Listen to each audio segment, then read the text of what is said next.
Hello everyone. SLST interview এর জন্য যারা প্রিপারেশন নিচ্ছ তাদের জন্য আজকে একটু খুবই গুরুত্বপূর্ণ টপিক, সেটা হচ্ছে পেডাগজি অফ ল্যাঙ্গুয়েজ টিচিং। তো এটি বিশেষত ইংলিশ ল্যাঙ্গুয়েজের জন্য।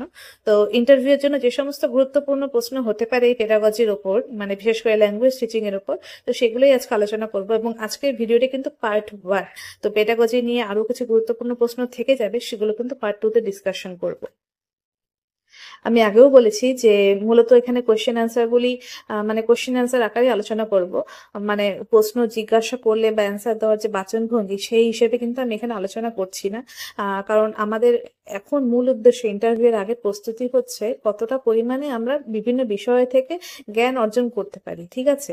আর নিজের বলাটা, নিজের বাচনভঙ্গি কিন্তু সেটা কিন্তু ইন্টারভিউ হলেই ডিপেন্ড করবে নিজের কমন সেন্সের উপর, ঠিক আছে। সেটাকে কিন্তু ইন্টারভিউ এর আরেক নাম হচ্ছে পার্সোনালিটি টেস্ট। তো সেখানে কিন্তু তোমার পার্সোনালিটিটা, তোমার ব্যক্তিত্বটাই কিন্তু প্রকাশ হবে।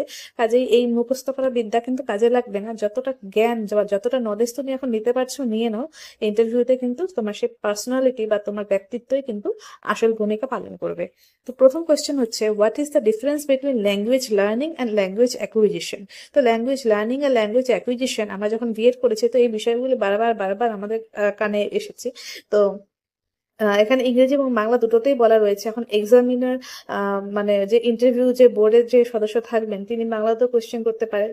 তো বিশেষত সাবজেক্ট এক্সপার্ট যারা থাকেন তারাই মানে ইংরেজিতে কোয়েশ্চেন করেন, এবং তারপরে বাদবাকি যারা থাকেন তারা সাধারণত বাংলাতেই কোয়েশ্চেন করে। তো ইংরেজি এবং বাংলা দুটোতেই প্রিপারেশন নিয়ে রাখা ভালো। তো দুটোই তোমরা দেখে নেবে। আমি এখানে বাংলাটাই ডিসকাশন করে দিচ্ছি, যেখানে যেখানে দরকার পড়বে ইংরেজিটাও ডিসকাশন করে দেবো। তো ল্যাঙ্গুয়েজ লার্নিং হচ্ছে সচেতনভাবে একটা শেখার প্রক্রিয়া, যেখানে ব্যাকরণ ও শব্দ ভান্ডার পড়ানো হয়, ঠিক আছে। মানে ভোক্যাব এবং গ্রামারের উপর এখানে মূলত গুরুত্ব দেওয়া হয়। আর ল্যাঙ্গুয়েজ অ্যাকুইজিশন হলো অবচেতনভাবে শেখা, মানে তুমি সাবকনশিয়াস মাইন্ডে শিখবে, যেখানে মানুষ যোগাযোগ ও পরিবেশের মাধ্যমে ভাষা আত্মস্থ করে, ঠিক আছে। অ্যাকুইজিশন হচ্ছে আত্মস্থ করা, আর লার্নিং হচ্ছে শেখা। নর্মালি তুমি যেটা শেখো সাধারণত বই পড়ে, যে কোনো ল্যাঙ্গুয়েজের ক্ষেত্রে। এরপরে, what are the four skills of language? তো এটা বাংলা হোক বা ইংরেজি, দুটোর ক্ষেত্রেই গুরুত্বপূর্ণ। যে ফোর স্কিল অফ ল্যাঙ্গুয়েজ কি? Listening skill, speaking skill, reading skill, writing skill. তো এটা কিন্তু বিএড এর সময় মানে এটা ধাতস্থ হয়ে যাওয়ার কথা, সবার মনে থাকার কথা, ঠিক আছে।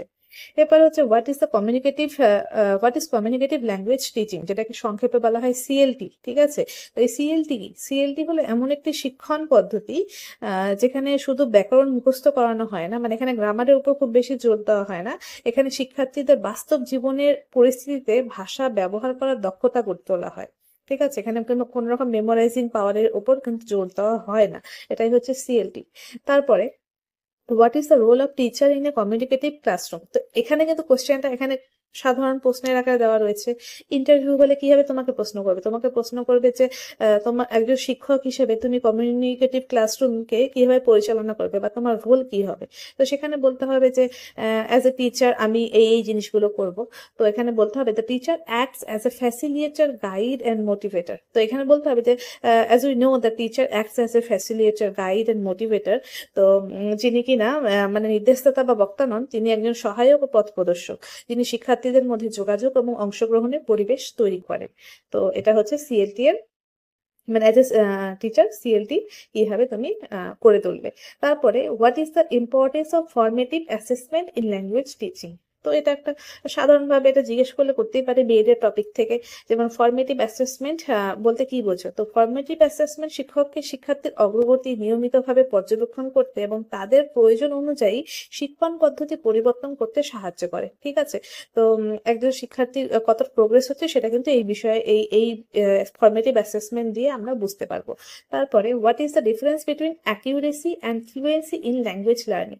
দেখো, ল্যাঙ্গুয়েজের ক্ষেত্রে আমরা জানি কি অ্যাকিউরেসি মানে কতটা আমরা নির্ভুল ভাবে বলছি, আর ফ্লুয়েন্সি মানে কতটা সাবলীল ভাবে বলছি। এই দুটো কিন্তু আলাদা, অ্যাকিউরেসি আর ফ্লুয়েন্সি কিন্তু এক নয়। তো অ্যাকিউরেসি মানে হচ্ছে ভাষার ব্যবহার কতটা সঠিক, মানে ব্যাকরণ, উচ্চারণ, এই বিষয়গুলি ফলো করা হবে। আর ফ্লুয়েন্সির ক্ষেত্রে সাবলীল এবং কতটা স্বাভাবিকভাবে আমাদের কথা বলার ক্ষমতা রয়েছে, সেটাই হচ্ছে গিয়ে ফ্লুয়েন্সি। তো তুমি যে ভাষাতেই কথা বলো না কেন, তোমার পার্সোনালিটি টেস্ট বা ইন্টারভিউতে কিন্তু তোমার এই ফ্লুয়েন্সিটা কিন্তু বিশেষভাবে চেক করা হবে। কাজেই কথা বলার অভ্যাসটা গড়ে তোলো এই ইন্টারভিউর আগের সময়টায়, ঠিক আছে। তারপরে how can you make your English class interactive, তো ইংলিশ ক্লাসকে কিভাবে ইন্টারেক্টিভ করে তুলবে। এটা মানে খুবই একটা সুন্দর একটা কোয়েশ্চেন, স্বাভাবিকভাবে ধরা যেতেই পারে ইন্টারভিউতে। তো এখানে বলা হচ্ছে যে দলগত কাজ, দলীয় আলোচনা, ভূমিকা অভিনয় মানে রোল প্লে যেটাকে বলে, খেলা ও বাস্তব জীবনে যোগাযোগমূলক কার্যকলাপ ব্যবহার করে ক্লাসকে ইন্টারাক্টিভ করা যায়। কিন্তু আমরা যখন মানে ইন্টারভিউটা দেবো, বিশেষ করে ইংরেজি ক্যান্ডিডেটরা, তো তখন কি হবে যে আমরা কিন্তু ইংলিশ আর বাংলাটাকে মিক্স করেই বলবো, ঠিক আছে। তো অতটাও শুদ্ধ বাংলা বা অতটা শুদ্ধ শুদ্ধ মানে ইংরেজি বলতে গেলে কিন্তু পুরোটা ইংরেজিতেই বলতে হবে, কিন্তু বাংলার ক্ষেত্রে ইংরেজি আর বাংলাটা মিক্স করে অবশ্যই বলতে পারবে, ঠিক আছে। তো এখানে তোমরা ইংলিশ টার্মগুলোর উপরেই ধ্যান দাও, বাংলা তো মাতৃভাষা, তো ইংলিশ টার্মগুলো মাথায় থাকলে কিন্তু বাংলাটা অটোমেটিক্যালি যখন বলার দরকার পড়বে ইংলিশ আর বাংলা মিশিয়ে বলতেই পারবে। কিন্তু ইংরেজিটা শেখা কিন্তু বেশি জরুরি, ঠিক আছে, মানে ইংরেজি টার্মগুলো জানা বেশি জরুরি।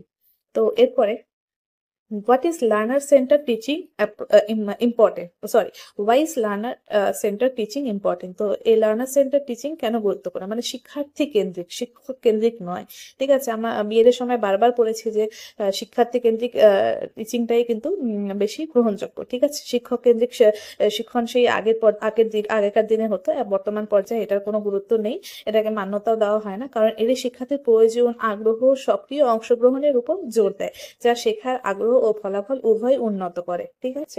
এরপরে what is scaffolding in language teaching, এটা কিন্তু মানে একটা মানে খুবই গুরুত্বপূর্ণ কোশ্চেন, সেটা তুমি সিটেড বলো বা টেট বলো, স্ক্যাফোল্ডিং কিন্তু একটা গুরুত্বপূর্ণ একটা টার্ম, ঠিক আছে। এই টার্মটা অবশ্যই জেনে রাখো যে স্ক্যাফোল্ডিং মানে হলো শিক্ষার্থীর শেখার সময় সাময়িকভাবে একটা সহায়তা দেওয়া, ঠিক আছে, এবং সেই জিনিসটা শিক্ষার্থী শিখে গেল, দক্ষ হয়ে গেল সেই বিষয়টাতে, তখন সেই হেল্পটাকে সরিয়ে নেওয়া বা ধীরে ধীরে কমিয়ে নেওয়া, ঠিক আছে। তো সেটাকে বলা হয় স্ক্যাফোল্ডিং লার্নিং, ঠিক আছে, বা স্ক্যাফোল্ডিং টিচিং। তো এটা হয়ে গেল স্ক্যাফোল্ডিং টার্মটা আমরা তোমাদেরকে বুঝিয়ে দিতে পারলাম আশা করি। এরপর হচ্ছে what is inductive and deductive method, এটাও মানে আমার মনে হয় খুবই গুরুত্বপূর্ণ, মানে আমি পার্সোনালি ইন্টারভিউতে এই কোয়েশ্চেনটা ফেস করেছি, মানে গ্রামার টিচিং এর ক্ষেত্রে কোন মেথডটা বেশি, 2-3টে ইন্টারভিউতে এরকম কোয়েশ্চেন আমি ফেস করেছি, ইন্ডাকটিভ আর ডিডাকটিভ মেথড কোনগুলো বেশি মানে কোনটি বেশি ভালো। তো এখানে দেখো ডিডাকটিভ মেথড আর ইন্ডাকটিভ মেথড কি সেটা সবার প্রথমে জানতে হবে। তো ডিডাকটিভ পদ্ধতিতে মানে এটা হচ্ছে আরোহী পদ্ধতি আর অবরোহ পদ্ধতি, ঠিক আছে। তো ডিডাকটিভ পদ্ধতিতে প্রথমে নিয়ম শেখানো হয়, তারপর উদাহরণ দেওয়া হয়, ঠিক আছে, এটা হচ্ছে আরোহী পদ্ধতি। আর ইন্ডাকটিভ হচ্ছে গিয়ে এই পদ্ধতিতে আগে উদাহরণটা দেওয়া হবে, পরে শিক্ষার্থীরা নিজেরাই নিয়ম আবিষ্কার করবে। যেমন টেন্সের ক্ষেত্রে প্রথমেই একটা টেন্সের সেন্টেন্স বলে দিলাম, তারপরে সেই স্ট্রাকচারটাকে আমরা ভেঙে ভেঙে বলে দিচ্ছি। কিন্তু আবার ডিডাকটিভ ক্ষেত্রে কি বলবো, আগে স্ট্রাকচারটা দেবো, তারপরে আমরা একটা একটা করে শব্দ জুড়ে টেন্সের একটা সেন্টেন্স তৈরি করা শেখাবো, ঠিক আছে। তো এটা কিন্তু মানে একটা রিয়েল এক্সাম্পল দিয়েও বোঝানোর কথা তোমাকে বলতে পারে ইন্টারভিউতে। তো সেই জন্য আমি কিন্তু টেন্সের একটা এক্সাম্পল দিয়ে দিলাম, এই জায়গায় অন্য অন্য এক্সাম্পলও কিন্তু তোমাদেরকে ধরতে পারে, ঠিক আছে। তো তোমরা এই জিনিসটাকে একটু ব্রড মাইন্ডে একটু ভেবে রাখবে যে কিভাবে এটাকে তুমি ফেস করবে, ঠিক আছে। এটা কিন্তু একটা খুবই গুরুত্বপূর্ণ প্রশ্ন, যেহেতু বললাম যে আমিও ফেস করেছি এটা বিভিন্ন ইন্টারভিউতে। এরপরে what is course switching in the classroom, তো কোর্স সুইচিং বলতে কি বলা হয়, কি বোঝানো হয়।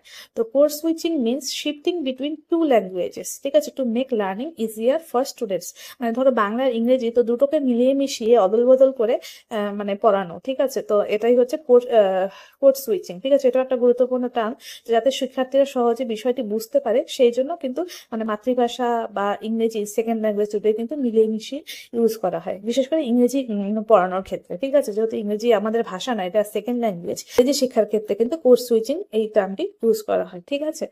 তারপরে মানে এই পদ্ধতিটি ইউজ করা হয়। তারপরে আছে what are some effective teaching AIDS for an English classroom, তো ইংলিশ ক্লাসরুমের জন্য কি কি টিচিং এইডস তুমি ইউজ করতে পারো। তো এখানে চার্ট, ফ্ল্যাশ কার্ড, ছবি, অডিও ভিডিও সহায়ক উপকরণ যদি তোমার সেই স্কুলে অ্যাভেলেবেল থেকে থাকে, ভাষা খেলা মানে এটা হচ্ছে ল্যাঙ্গুয়েজ গেমস, এরকম অনেক ল্যাঙ্গুয়েজ গেমস থাকে, সেগুলো তোমরা ইউটিউব সার্চ করে দেখে নিতে পারো, অনেক ধরনের কিন্তু এগুলো গেমস রয়েছে। তারপরে ডিজিটাল টুলস ইউজ করা, মানে স্মার্ট বোর্ডের মতন ডিজিটাল টুল খুবই কার্যকর। তো যারা প্রাইভেট স্কুলে পড়াচ্ছ, বেশ বড় রেপুটেড প্রাইভেট স্কুলগুলো, সেখানে কিন্তু স্মার্ট বোর্ডের ব্যবহার যথোপযথ রয়েছে, ঠিক আছে। তো তারা কিন্তু মানে এইটার ব্যবহারটা জানো। যারা এখন অব্দি টিচিং এর এক্সপিরিয়েন্স নেই, তাদের কাছে স্মার্ট বোর্ডের ব্যবহারটা একটু কঠিন মনে হতে পারে। তো আশা করি সেই ডেমো যেখানে দিতে বলা হবে সেখানে কোনো স্মার্ট বোর্ড থাকবে না, নর্মাল বোর্ডই থাকবে।